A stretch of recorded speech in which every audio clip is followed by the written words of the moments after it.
नमस्कार, आप देख रहे हैं एएनबी न्यूज और मैं आपके साथ सलोनी मलिक। न्यूज एट 12:30 में आपका स्वागत है। बुलेटिन का आगाज करेंगे बड़ी खबर से।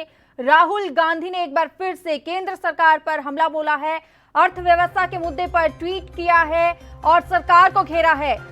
राहुल गांधी ने कहा है कि जो मैं महीनों से बोल रहा था उसे आरबीआई ने माना है। ध्यान भटकाने से नहीं, गरीबों को पैसा देने से पटरी पर अर्थव्यवस्था आएगी। एक बार फिर से राहुल गांधी ने पीएम नरेंद्र मोदी पर हमला बोला है। आपको बता दें कि देश की अर्थव्यवस्था को लेकर कांग्रेस के पूर्व अध्यक्ष राहुल गांधी ने केंद्र की नरेंद्र मोदी सरकार पर बड़ा हमला किया है। राहुल गांधी ने भारतीय रिजर्व बैंक यानी आरबीआई की एक ताजा रिपोर्ट का हवाला देते हुए कहा है कि ध्यान भटकाने से नहीं बल्कि खर्च बढ़ाने और गरीबों के हाथ में पैसे देने से अर्थव्यवस्था पटरी पर आएगी। आपको बता दें कि आज सुबह ही राहुल गांधी ने ट्वीट किया है। उन्होंने लिखा है, जिस बारे में मैं महीनों से आगाह कर रहा था उसकी पुष्टि आरबीआई ने की है। सरकार को अब ज्यादा खर्च करने की जरूरत है, कर्ज देने की जरूरत नहीं है। गरीबों को पैसा दीजिए, उद्योगपतियों के कर में कटौती नहीं, खपत से अर्थव्यवस्था को फिर से पटरी पर लाए।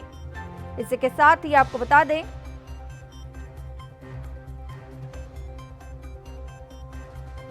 कि आरबीआई ने अपनी ताजा रिपोर्ट में कहा है कि अर्थव्यवस्था में मांग को पटरी पर आने के लंबा समय लगेगा। ज्यादा जानकारी के लिए सचिन रावत कांग्रेस नेता हमारे साथ फोन लाइन पर जुड़े हैं। आपका बहुत बहुत स्वागत है एनबी न्यूज में। जी मैम। सर, एक बार फिर से कांग्रेस नेता राहुल गांधी ने केंद्र सरकार पर हमला बोला है अर्थव्यवस्था को लेकर, क्या कहना चाहेंगे? देखिए, आपने देखा होगा कि पहले तो जब सरकार इनकी बनी थी 2014 में, उन्होंने नोटबंदी करके अर्थव्यवस्था की कमर तोड़ दी। उसके बाद में जीएसटी लगा करके पूरी तरीके जो व्यापार थे, जो छोटे व्यापार थे, जो नीचे के तबके के व्यापार थे, वो पूरी तरीके तबाह हो गए। कहीं कहीं तो व्यापार पूरी तरीके ठप हो गए। और ऐसा ये पहली बार नहीं है सलोनी जी। मैं आपको बताना चाहूंगा कि जब आरबीआई ने जब एक सर्कुलर पहले भी जारी किया था, उसमें बताया गया कि कितने कितने बैंकों में कितने फ्रॉड हुए हैं। और इससे पहले जब आपने देखा होगा कि जो 15-16 पूंजीपति मित्र हैं प्रधानमंत्री जी के, उनको प्रधानमंत्री जी ने लोन दिया। उसके बाद में विदेश छोड़ने तक के उनको एयरपोर्ट तक उन्होंने पास दिया। उसके बाद लगातार अर्थव्यवस्था पूरी तरीके ध्वस्त होती चली गई। लगातार निर्मला सीतारमण जी ने स्पष्ट तौर पे उन्होंने खुद भी एक बार माना कि अर्थव्यवस्था भी स्थिति सही नहीं है। आने वाले समय में अब क्या होता है क्या नहीं होता ये सबको मालूम पड़ेगा। लेकिन जब राहुल गांधी जी ने जब 12 फरवरी को जब उन्होंने खुद व्यक्तित्व देते हुए एक मीडिया चैनल को बाइट दी, उन्होंने कहा कि आने वाले समय में देश में सुनामी आने वाली है, अर्थव्यवस्था भी पूरी तरीके चौपट होने वाली है। तो आज 3 से 4 महीना हो गया कोरोना जैसी वैश्विक बीमारी को, तब भी अर्थव्यवस्था का हाल बद से बदतर हो गया है। आज जो CMIE की रिपोर्ट है सलोनी जी कि 2 करोड़ नौकरी जो है वो हमारे देश में लोग गवा चुके हैं और कई व्यापार ठप हो चुके हैं कोरोना जैसी वैसी बीमारी से। तो यही है कि आर्थिक स्थिति सही कैसे होगी और लगातार बैंकों में फ्रॉड हो रहा है। तो ये जो पूरा नेक्सस है, तो ये कब प्रधानमंत्री जी इस पे बोलेंगे? मैं तो यही कहता हूँ कि जिस प्रकार रघुराम राजन साहब ने इस्तीफा दे दिया था, उससे स्पष्ट हो गया था कि कहीं ना कहीं कुछ ना कुछ बड़ी गड़बड़ी चल रही है। उसके बाद में उर्जित पटेल जी ने भी इस्तीफा दे दिया आरबीआई से। तो ये जो पूरा कॉकस है, इसके लेकर के जो हमारे देश में जो मंदी आ गई, हमारे देश में जो पेट्रोल डीजल के दाम लगातार बढ़ाए जा रहे हैं और वो जो टैक्स वसूला जा रहा है जनता से। और सचिन रावत, अगर पेट्रोल डीजल के दामों की बात की जाए तो जब कांग्रेस की सरकार थी उस टाइम भी लगातार महंगाई की मार जनता को झेलनी पड़ रही थी। प्रोटेस्ट उस टाइम भी हो रहे थे और विपक्ष उस टाइम भी सक्रिय नजर आ रहा था। देखिए, मैं सलोनी जी मैं बताना चाहूंगा कि पेट्रोल की आज अंतर्राष्ट्रीय मार्केट के जो दाम हैं वो बहुत ज्यादा कम है। फिर भी हमारे देश के प्रधानमंत्री जी लगातार दाम बढ़ाते जा रहे हैं और जो टैक्स की मार है पेट्रोल पे, जो वैट लगता है, उसको लगातार बढ़ाया जा रहा है और जनता आज जो पेट्रोल है 83 रुपए में खरीद रही है। तो क्या समझा जाए? जब मार्केट के दाम, फ्यूल के दाम अंतर्राष्ट्रीय मार्केट में कम है तो आप कम करिए ना। क्योंकि जनता को कम से कम पेट्रोल डीजल जो जो उनके जो जरूरतमंद जो जीवन यापन की जो चीज है उसको तो कम से कम उस पे वैट कम लगा करके उसको तो जनता को लेकिन सचिन, कुछ तो सरकार राहत दिया है। चाहे किसी की भी हो, जनता को पिसना पड़ता है। जो भी सरकार आती है अपने अनुसार काम करती है, ऐसे में जनता पर महंगाई की मार पड़ती है। देखिए वही चीज कहा जा रहा है कि देखिए प्रधानमंत्री जी को वोट किस बात का मिला था। वोट मिला था, उन्होंने कहा था कि बहुत हुई महंगाई की मार, अब की बार मोदी सरकार, बड़ा बड़ा इवेंट मैनेजमेंट किया गया, 2014 में इनकी सरकार बनी। उसके बाद से इन्होंने ऐसी ऐसी योजनाएं जनता पे थोपी हैं कि जनता उससे उबर नहीं पाई है। नोटबंदी हो, जीएसटी हो, उसके बाद में आपने देखा होगा कि जो अनियमित लॉकडाउन जो इन्होंने किया 3 महीने का, तो ये जो सारी जो चीज है। लेकिन अगर लॉकडाउन की बात की जाए तो WHO की ओर से भी यही कहा गया, इवन दूसरे देशों की बात करें तो उनकी ओर से भी यही कहा गया कि समय रहते लॉकडाउन लगा दिया, इसी की वजह से मामले जो थे कोरोना वायरस के वो कम नजर आए। देखिए समय रहते अगर सोलन जी लॉकडाउन लगा दिया जाता तो आज हम लोग नंबर 1 पे ना पहुंच जाते, जो रोज कोरोना के केसेस बढ़ रहे हैं। समय रहते अगर लॉकडाउन लगा दिया जाता तो हमारे जो गरीब तबके के जो हमारे मजदूर साथी थे वो रोड पे चलते हुए अपनी जान ना गंवा देते। समय रहते अगर लॉकडाउन कर दिया जाता तो कई जो माओ के बेटे थे जो बाहर रह रहे थे, वो जो माएँ हैं वो आज अपनी घर में अपने बेटे को सूनापन महसूस कर रहे हैं, उनका बेटा मर गया। तो कहीं ना कहीं जो अनियमित लॉकडाउन हुआ है इससे बहुत बड़ा देश पे आघात पहुंचा है, देश तबाह हुआ है। तो मैं कहता हूं देखिए इससे जो है बड़े लोगों को कोई लॉस नहीं हुआ, लेकिन जो हमारे जो मिडिल क्लास है, जो हमारे गरीब तबका है, इसको सबसे ज्यादा नुकसान हुआ है और सबसे ज्यादा घातक इन लोगों के जीवन में पहुंचा है लॉकडाउन से। जी, और वहीं अगर अर्थव्यवस्था की बात की जाए तो जिस तरीके से कांग्रेस नेता राहुल गांधी ने ये मुद्दा उठाया है, ऐसे में पूरा अगर दुनिया की बात करें, पूरी दुनिया इस समय अर्थव्यवस्था की मार झेल रही है। लगातार जो जीडीपी है वो गिर रही है। ऐसे में सिर्फ भारत ही नहीं है कि जो अर्थव्यवस्था की मार झेल रहा हो। देखिए सलोनी जी, मैं आपको बताना चाहूंगा, मैं अर्थव्यवस्था से ही जुड़ा एक दूसरा भी प्रश्न आपसे करना चाहूंगा। सरकार से भी आपके चैनल के माध्यम से सरकार भी मेरा सवाल है। जब देश में बेरोजगारी की दर 45 साल से सबसे ज्यादा आकी गई, तब भी प्रधानमंत्री जी चेते नहीं और लगातार नौकरियां खत्म होती गई, प्राइवेटाइजेशन सिस्टम कर दिया गया, लगातार ऐसे मामले सामने आते गए। तो मैं तो यही कहता हूं, जब प्रधानमंत्री जी ने 2 करोड़ नौकरी देने का वादा किया था, अगर आज लोगों के पास रोजगार होता तो देश में कम से कम आर्थिक स्थिति उस कंडीशन में पहुंच जाती कि देश आने वाले समय में अर्थव्यवस्था के क्षेत्र में मजबूत हो जाता। आज देश में रोजगार है नहीं। कोई भी चीज हो, जब तक अगर उसकी मैन्युफैक्चरिंग नहीं होगी, अगर उसको कोई खरीदेगा नहीं, रुपए का आदान प्रदान नहीं होगा, तब तक अर्थव्यवस्था मजबूत नहीं होगी। ये जो नोटबंदी और जीएसटी से जो व्यापार तबाह हो गए हैं, जो नौकरियां छूट गई हैं, इससे सबसे ज्यादा अर्थव्यवस्था पे आघात पहुंचा है। ठीक है सचिन रावत, बहुत बहुत धन्यवाद हमारे साथ जुड़ने के लिए और ये तमाम जानकारी देने के लिए। इस वक्त की बड़ी खबर आपको बता रहे हैं। राहुल गांधी ने एक बार फिर से केंद्र सरकार पर निशाना साधा है।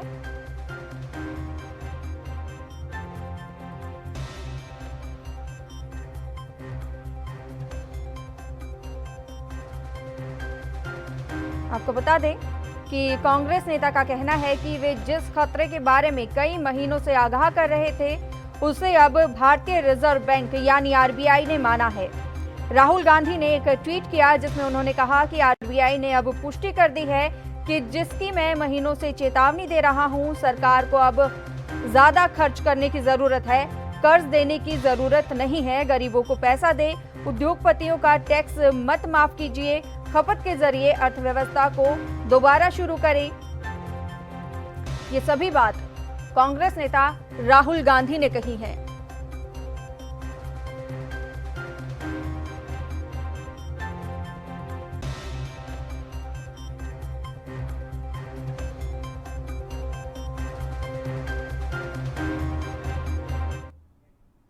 वहीं नीट जेईई की परीक्षा को लेकर बड़ी खबर सामने आ रही है। नीट जेईई परीक्षा को स्थगित करने की मांग तेज हो गई है।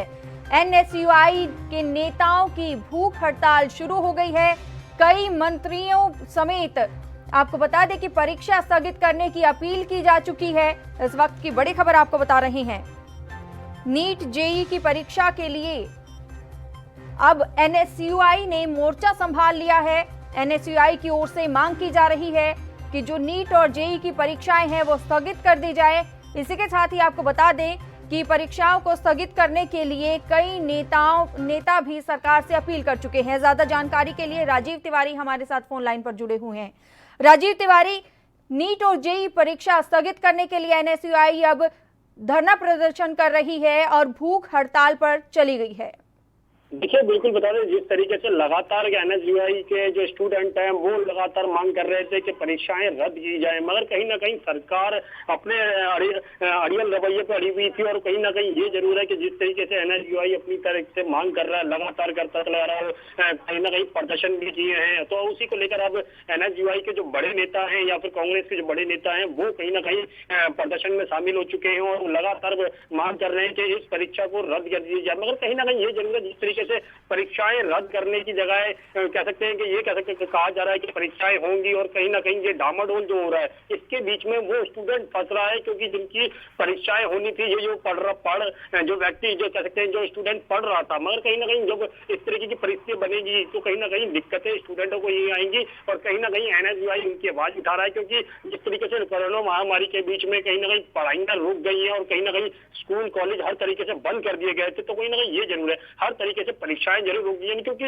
घरों में पढ़ाई नहीं हो पाई है और ना कि इंटरनेट के द्वारा इतनी पढ़ाई सक्षम थी। तो कहीं ना कहीं ये जगह जो स्कूल कॉलेजों के अंदर पढ़ाई होती है वो कहीं ना कहीं एक महत्व रखती है। तो इसी को लेकर अब बार बार कहा जा रहा है एनएसयूआई की तरफ से कि परीक्षाएं रद्द की जाए और केंद्र सरकार तक कहीं ना कहीं एक अपील की जा रही है, केंद्र सरकार इसको आगे आए, कहीं ना कहीं स्टूडेंटों के बारे में सोचे। मगर देखना होगा किस तरीके से आगे की प्रक्रिया होगी। मगर कहीं ना कहीं ये जरूर है कि हाँ, एनएसयूआई अब बड़े लेवल पर उतर चुका है और भूख हड़ताल के लिए अड़ियल रवैया बनाया हुआ है। तो कहीं ना कहीं केंद्र सरकार के तक एक मैसेज जाएगा और उस मैसेज को कहीं ना कहीं ये देखना होगा केंद्र सरकार किस तरीके से लेती है और क्या स्टूडेंटों के बारे में सोचती है। जी, लेकिन अगर बात की जाए तो ये भी सामने आया है, खबर सामने आ रही है कि पूरे प्रोटोकॉल्स जो हैं उनका पालन किया जाएगा। सेंटर्स को बढ़ाया गया है, जो एक कमरा होगा जिसमें परीक्षा दी जाएगी, ऐसे में सामाजिक दूरी जो है उसका भी पालन किया जाएगा। हर वो तमाम सुविधाएं दी जाएगी स्टूडेंट्स को जो कोरोना काल में ज़रूरी हैं।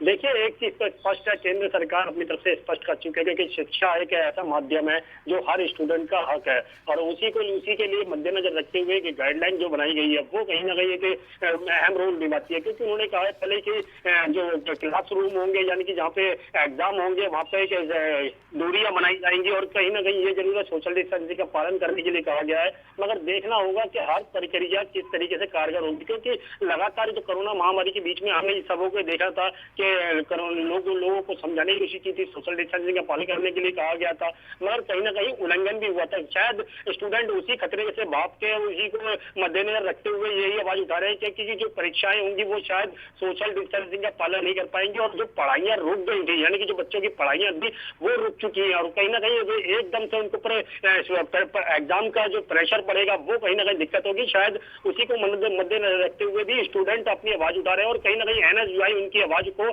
आगे तक पहुंचाने की कोशिश कर रहा है। जी, राजीव तिवारी, बहुत बहुत धन्यवाद हमारे साथ जुड़ने के लिए और ये तमाम जानकारी देने के लिए। ज्यादा जानकारी के लिए विनीत कपूर हमारे साथ चंडीगढ़ से लाइव जुड़ चुके हैं। विनीत कपूर, आपसे जानना चाहेंगे एनएसयूआई के जो स्टूडेंट्स हैं वहां पर जो नेता हैं क्या वो प्रोटेस्ट कर रहे हैं, भूख हड़ताल पर चले गए हैं, क्या जानकारी है? देखिए, सीधे तौर पर अगर प्रोटेस्ट की बात करें तो आज जिस तरह से हरियाणा विधानसभा का मानसून सत्र जो है वो 2 बजे शुरू हो जाएगा, ऐसे में जेडब्ल्यू और नीट के एग्ज़ाम को लेकर जो एनएसयूआई है विधानसभा परिसर के बाहर एक रोष प्रदर्शन करती हुई नजर आ रही है। हालांकि सांकेतिक प्रदर्शन है और सीधे तौर पर ये कहते हुए नजर आ रहे हैं कि जितने भी मंत्री, जितने भी विधायक विधानसभा पहुंचेंगे उन सभी को ये एक लिखित रिप्रेजेंटेशन देने का काम करेंगे। इस वक्त हम विधानसभा परिसर के बाहर ही मौजूद हैं जहाँ पर एनएसयूआई के वर्कर जो हैं वो पहुंच चुके हैं। आप देख सकते हैं कि सीधे तौर पर यहाँ पर कहीं ना कहीं एक बड़ा विरोध प्रदर्शन किया जा रहा है। हालांकि क्योंकि कोविड-19 की महामारी है, शहर के अंदर धारा 144 लगी हुई है, तो ऐसे में बड़ा प्रदर्शन नहीं कर सकते, तो 3 से 4 व्यक्ति ही यहाँ पर पहुंचे हैं। हाथ में इनके कहीं ना कहीं जो फाइनल परीक्षाएं हैं उसके विरोध स्वरूप एक लेटर है। इसके अलावा नीट की बात करें, जेडब्ल्यू की बात करें, इसके एग्जाम ना करवाने की यहाँ पर बात की जा रही है। क्या कह रहे हैं दिव्यांशु बुद्धि राजा, इन्हीं से जानते हैं। राष्ट्रीय लेवल पर ये करके सिर्फ लोगों का डाटा लेने का काम कर रहा है। दिव्यांशु, एक बड़ा आप प्रोटेस्ट करते नजर आ रहे हैं, पहले भी आपने इस तरह के प्रोटेस्ट किए, चाहे हम फाइनल परीक्षाओं की बात करें या फिर जेडब्ल्यू या नीट की परीक्षाओं की बात करें। लगातार कहा जा रहा है कि प्रॉपर प्रोटोकॉल जो है उसको फॉलो किया जाएगा, एग्जामिनेशन सेंटर जो हैं उसमें इस तरह की व्यवस्था की जाएगी कि बच्चे सुरक्षित रहें। किस तरह से देखते हैं आप? देखिए जी, आज हमारा प्रदर्शन हरियाणा में फाइनल सत्र के विद्यार्थियों की परीक्षाएं कराने का जो हरियाणा सरकार ने फैसला लिया उसके हमारे खिलाफ प्रदर्शन है। और जो आपने बात करी कि परीक्षा केंद्रों में इस तरीके के इंतजाम किए गए हैं, मुख्यमंत्री या उप मुख्यमंत्री जवाब दें कि 90 एमएलए का तो कोरोना टेस्ट सरकारी खर्चे पे हुआ, क्या इतने लाख विद्यार्थियों का सरकारी खर्चे पे कोरोना टेस्ट कराएंगे? इतने लाख विद्यार्थी जो अपने घरों से निकलकर परीक्षा केंद्रों में आएंगे और वो जो आंसर शीट्स होंगी, जो अटेंडेंस शीट्स होंगी, जो वहां पे अरेंजमेंट होगा, वहां पे कितने लोगों के हाथ लगे होंगे और वो सब अपने घर जाएंगे, ये उनकी जान के साथ नहीं, उनकी परिवार की जान के साथ भी खतरा है। तो इसीलिए आज हमारा प्रदर्शन है कि जब एक बार हरियाणा सरकार हाईकोर्ट में ये जवाब दे चुकी है, 23 जून को एफिडेविट सबमिट कर चुके हैं कि हम किसी भी सत्र की कोई भी परीक्षा नहीं लेंगे, तो आज हरियाणा सरकार यू टर्न क्यों ले रही है?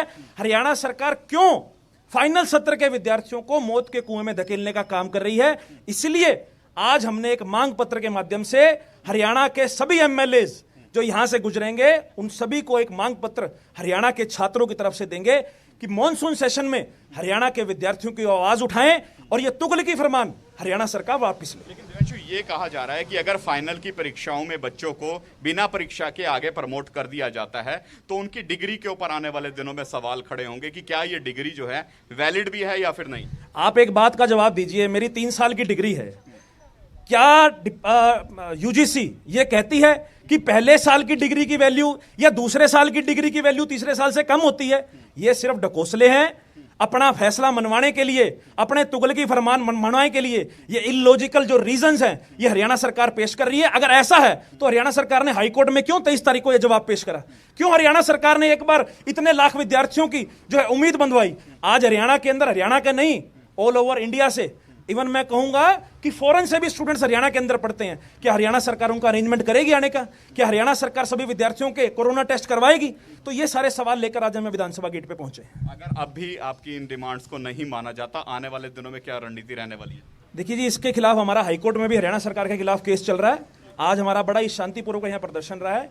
अगर आज के विधानसभा सेशन में हरियाणा के विद्यार्थियों की आवाज नहीं उठाई गई तो ये जो हमारा प्रदर्शन है उग्र भी होगा और हरियाणा सरकार को इसके नतीजे भुगतने पड़ेंगे। बिल्कुल, देखिए काफी वाजिब सवाल हैं इनके, क्योंकि आज अगर हरियाणा की बात करें तो सिलोनी हरियाणा के अंदर मुख्यमंत्री मनोहर लाल खट्टर जो हैं वो कोरोना पॉजिटिव हो चुके हैं। विधानसभा अध्यक्ष ज्ञानचंद गुप्ता की बात करें, कोरोना पॉजिटिव हो चुके हैं।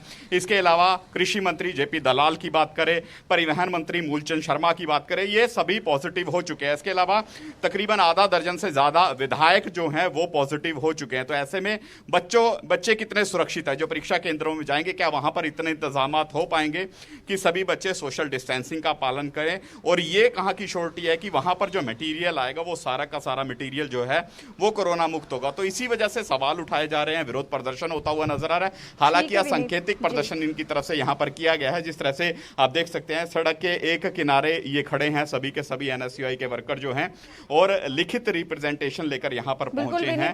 विधायकों को कुछ ही देर में लिखित रिप्रेजेंटेशन देने का काम करेंगे। सरकार की ओर से माना जाता है या फिर आगे ये और ज्यादा उग्र यहाँ पर नजर आएगा इनका आंदोलन जो है। बहुत बहुत धन्यवाद हमारे साथ जुड़ने के लिए और ये तमाम जानकारी देने के लिए। इस वक्त की बड़ी खबर आपको बता रहे हैं, नीट और जेईई एग्जाम की परीक्षाओं को लेकर स्थगित करने को लेकर मांग उठ रही है। सुशांत सिंह राजपूत केस की गुत्थी उलझती जा रही है। सीबीआई ने मुंबई पुलिस के इंस्पेक्टर और एसआई को समन भेजा है और वहीं दूसरी ओर बात करें ड्रग्स के एंगल से भी मामले की जांच होगी। रिया की व्हाट्सएप चैट से कई खुलासे हुए हैं। इसी को लेकर दिल्ली से नारकोटिक्स एजेंसी की टीम रवाना हो गई मुंबई के लिए। इस वक्त की बड़ी खबर आपको बता रहे हैं, सुशांत राजपूत केस में जो गुत्थी है वो उलझती जा रही है। परत दर परत जो मामला है उसमें नए नए खुलासे होते जा रहे हैं। वहीं अब दूसरा जो मामला है वो ड्रग्स के एंगल को लेकर भी अब सीबीआई की जांच जारी है और ऐसे में अब नारकोटिक्स विभाग भी इसमें जुड़ गया है और दिल्ली से एक टीम मुंबई के लिए रवाना होगी। सीबीआई की मदद की जाएगी और वहीं सीबीआई ने मुंबई पुलिस के इंस्पेक्टर और एसआई को समन भेजा है। लगातार जो मामला है वो उलझता ही जा रहा है। एक एक खुलासे हर रोज सामने आ रहे हैं। बता दें कि आज सीबीआई जांच का 6वां दिन है। ऐसे में लगातार पूछताछ की जा रही है नीरज से, और आपको बता दें कि पिठानी से भी पूछताछ की जा रही है। ज्यादा जानकारी के लिए सत्यप्रकाश सोनी मुंबई से संवाददाता हमारे साथ फोन लाइन पर जुड़े हुए हैं। सत्यप्रकाश सोनी, आपसे जानना चाहेंगे कि सीबीआई जांच तो कर ही रही है, ऐसे में अब नार्कोटिक्स विभाग भी ड्रग्स एंगल को लेकर जांच के लिए दिल्ली से रवाना होगा। देखिए, जिस तरह से लगातार 6वें दिन की जांच जो है सीबीआई कर रही थी, ऐसे में आए दिन रोज नए नए खुलासे हो रहे हैं। लेकिन जिस तरह से सिद्धार्थ पिठानी लगातार 2 दिन से खुलासे कर रहे हैं, वो बड़े अहम खुलासे हैं। और वहीं जिस तरह से सुब्रमण्यम ने ये दावा किया था कि सुशांत का जो कनेक्शन कहीं न कहीं जो ड्रग्स माफिया से था, दुबई कनेक्शन बताया जा रहा है, उसको लेकर दूसरी बात है। तीसरी बात, जिस तरह से अब रिया चक्रवर्ती का चैट सामने आया है, जो ईडी ने खुलासा किया है, वो बहुत बड़े खुलासे की तरफ लेके जा रहे हैं। साफ तौर पर रिया चक्रवर्ती के जो चैट है, उसमें साफ तौर पे एक महिला और एक पुलिस की संलिप्तता पाई गई है। उस चैट में बताया गया है कि रिया जो है उस शख्स से जो पूछ रही थी क्या ड्रग्स मिलेगा, उसके बाद से दूसरी महिला लगातार, उसका नाम भी उजागर हो गया है, जया शाह करके, उनसे भी ड्रग्स की बात कर रही है। और ऐसे में जया शाह लगातार जो है इनके रिया चक्रवर्ती के टच में रही है और वो जानकारी दे रहे हैं कि किस तरह से ड्रग्स लेना है और किस तरह से देना है। जिस तरह से उनके चैट में हिम को संकेतित किया है, हिम मतलब पुलिस को इंगित किया गया है कि उसको देना है, 1 कप पानी में 2 ड्रॉप खाली देना है। इस तरह से रिएक्शन, आधे घंटे बाद रिएक्शन हो जाएगा। वो तमाम बातें जो सामने आई है, वो बहुत बड़ी चौंकाने वाली बात है जी। दूसरी बात, रिया चक्रवर्ती ने ये भी रिया चक्रवर्ती सुशांत के मौत से पहले और मौत के बाद भी 4 बार उन्होंने फोन कॉल किया है और व्हाट्सएप चैट किया है। ये तमाम चीजें इंगित करती है कुछ तो गड़बड़ है। अब सीबीआई पूरी तरह से ड्रग्स को लेकर अब जांच करेगी। जिस तरह से बताया जा रहा है कि आज सुबह ही जो है फॉरेंसिक टीम के साथ ड्रग्स का जो डिपार्टमेंट है वो पहुंच चुका। नार्कोटिक्स डिपार्टमेंट पूरी तरह से सक्रिय हो गया है। पूरा मामला अब जब ड्रग्स के इर्द गिर्द घूमने लगा है जी। सत्यप्रकाश सोनी, आपसे जानना चाहेंगे, वहीं एम्स की फोरेंसिक टीम की ओर से जो डॉक्टर है उनकी ओर से भी ये कहा गया है, पोस्टमार्टम रिपोर्ट में बहुत सारे ऐसे पहलू है जो जांच के लिए दिए गए थे, लेकिन अभी तक कोई भी यहाँ पर ऐसे जांच के लिए पूरी पुष्टि नहीं हो पाई है। बहुत सारी चीजें अभी भी पोस्टमार्टम रिपोर्ट में बाकी हैं। देखिए, मैं बार बार यही बता रहा हूँ कि जिस तरह से मुंबई पुलिस के कहने पर कूपर हॉस्पिटल की टीम ने जो पोस्टमार्टम किया था, उसमें बहुत सारी चीजें जो नहीं बताई गई है। उसका एक उद्देश्य ये भी था कि मुंबई पुलिस ने प्रेशर किया था कि जल्द से जल्द पूरा मामला निपटा के उनके बॉडी को दे दिया जाए।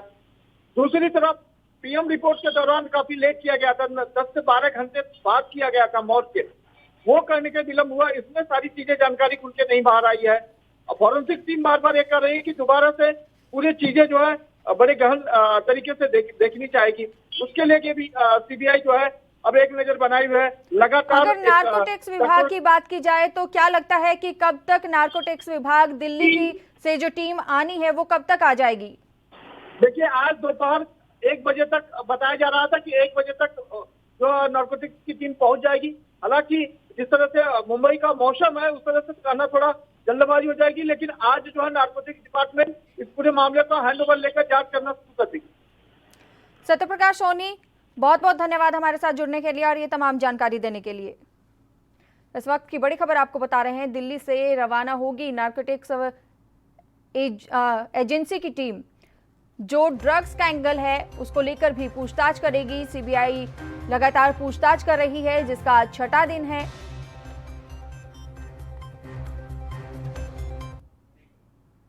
वहीं आगामी त्योहारों को लेकर यूपी सरकार ने एक बड़ा फैसला लिया है। 30 सितंबर तक सभी आयोजनों को पूरी तरह से बैन किया गया है। धार्मिक, राजनीतिक और सार्वजनिक आयोजनों की इजाजत नहीं दी जाएगी। कोरोना के बढ़ते मामलों को देखते हुए ये फैसला लिया गया है। आपको बता दें कि नियमों का पालन नहीं करने वालों पर सख्त कार्रवाई भी की जाएगी। इस वक्त की बड़ी खबर आपको बता रहे हैं, उत्तर प्रदेश के मुख्यमंत्री योगी आदित्यनाथ ने आगामी त्योहारों को लेकर पुलिस प्रशासन के साथ बैठक की और जरूरी एहतियात बरतने के लिए निर्देश दिए हैं। साथ ही 30 सितंबर तक सार्वजनिक समारोह, धार्मिक उत्सव और राजनीतिक आंदोलनों के साथ साथ सभाओं पर भी पूरी तरह से बैन लगा दिया गया है। यूपी के गृह विभाग की तरफ से जारी 23 अगस्त के इस आदेश में ये भी कहा गया है कि सार्वजनिक रूप से मूर्तियां स्थापित नहीं की जाएंगी, ना ही ताजिया निकाले जाएंगे। और इसी के साथ ही आपको बता दें कि गणेश उत्सव और मुहर्रम के मद्देनजर सरकार ने ये बड़ा फैसला लिया है ताकि ज्यादा संख्या में भीड़ इकट्ठा ना हो। ऐसे में आपको बता दें कि कोरोना के बढ़ते मामलों को देखते हुए ये फैसला लिया गया है और वहीं गणपति विसर्जन को लेकर भी मनाही की गई है। न्यूज़ एट 12:30 में मेरे साथ इतना ही। देश और दुनिया की तमाम खबरों के लिए बने रहिए एएनबी न्यूज के साथ। नमस्कार।